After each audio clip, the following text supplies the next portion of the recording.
Rapid action battalion র্যাবকে বিলুপ্ত করার সুপারিশ করেছে বিএনপি।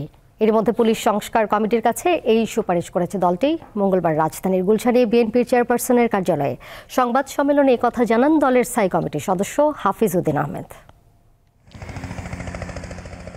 ২০০৪ সালে পুলিশের একটি বিশেষায়িত ইউনিট গঠনের উদ্যোগ নেয় তৎকালীন বিএনপি নেতৃত্বাধীন জোট সরকার।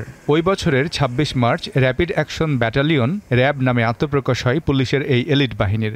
বাংলাদেশ পুলিশ, সেনাবাহিনী, নৌবাহিনী, বিমান বাহিনী, আনসার ও ভিডিপি, বর্ডার গার্ড ও কোস্ট গার্ড সদস্যদের নিয়ে গঠিত হয় র্যাব। তবে দীর্ঘদিন ধরে এই বাহিনীটির বিরুদ্ধে ক্রসফায়ারের নামে বিচার বহির্ভূত হত্যাকাণ্ড ও গুমের অভিযোগ চলে আসছিল। এরই ধারাবাহিকতায় র্যাবকে প্রশিক্ষণ দেয়া দেশ যুক্তরাষ্ট্র ২০২৩ সালে বাহিনীর কয়েক কর্মকর্তার বিরুদ্ধে নিষেধাজ্ঞা দেয়। গত আগস্টে রাজনৈতিক পট পরিবর্তনের পর এখন বিএনপিও র্যাবের অবসান চায়। অন্তর্বর্তী সরকারের গঠিত পুলিশ সংস্কার কমিশনের কাছে এই সুপারিশ করেছে দলটি। এটা মেডিকেল বিদ্যাতেও আছে, যখন একেবারে গ্যাংগ্রিন হয়ে নষ্ট হয়ে যায় তখন কেটে ফেলা ছাড়া আর কোনো উপায় সেটা থাকে না।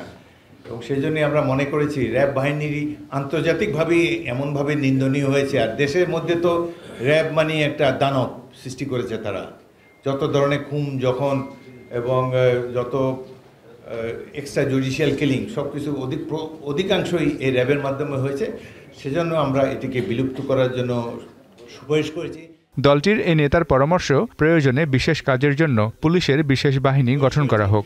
তবুও যে সকল যদি স্পেশাল কোনো কর্মকাণ্ডে র্যাব যে ধরনের কর্মকাণ্ড করতো, যদি সামাজিক কোনো কাজে তাদেরকে ব্যবহার করা হয়, আমাদের বর্তমানে আর্ম পুলিশ ব্যাটালিয়ন আছে। এছাড়াও আমরা স্পেশালাইজড পুলিশ ফোর্স গঠন করতে পারবো তাদেরকে স্পেশাল ট্রেনিং দিয়ে। সুতরাং এই মুহূর্তে র্যাবকে যদি আমরা বিলুপ্ত করি তাহলে জনগণের কাছে এটা একটা ভালো সিগন্যাল যাবে বলে আমরা মনে করেছি। তিনি জানান, পুলিশকে কোনো সরকার বল প্রয়োগ করতে পারবে না। ঊর্ধ্বতন কর্মকর্তার নির্দেশে কোনো সদস্য মানুষের উপর নিপীড়ন চালালে আইন মেনে ব্যবস্থা নিতে হবে। কখনোই অযৌক্তিকভাবে প্রয়োজনে অতিরিক্ত বল প্রয়োগ করা যাবে না। মিজানুর রহমান, দীপ্ত সংবাদ, ঢাকা।